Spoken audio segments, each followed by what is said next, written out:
Sometimes you gotta make the part yourself. Welcome back to the 97 Revival, where I'm bringing a total Land Cruiser back to life. With the sheared fender bolt finally extracted and repaired, it was time for the next step, installing the newly painted passenger side fender flare. The used flare I picked up was in great shape except for one problem. The top mounting clip was broken. I searched everywhere for a replacement and came up empty, so I decided to make my own. Using the remaining clips as reference, I measured everything with calipers and modeled a few versions up in CAD. Since I didn't know the exact height of the center section, I 3D printed multiple test pieces and tried each one. None seated quite right, so I revised the design and slotted the final version to accept an M6 bolt, allowing me to secure it with a nut just like the other studs. With that solved, I shifted focus to mounting the flare itself.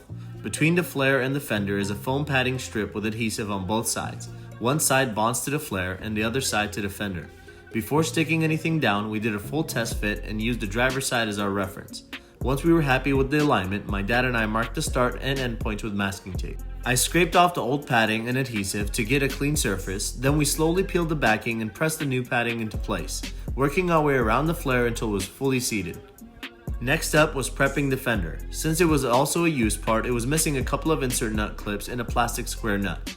I was able to source replacements online, get those installed, and it was time for final assembly. We set the flare onto the fender, then grabbed the fender flare backing nuts and slowly hand tightened them until the flare started to set. With that complete, we then carefully peeled the final adhesive backing and pressed the flare firmly into place. After flipping the fender over, I tightened everything down, and just like that, the fender and the flare were fully assembled and ready to go back on the cruiser. Thanks for watching, and hit that follow button to keep the 97 Revival rolling.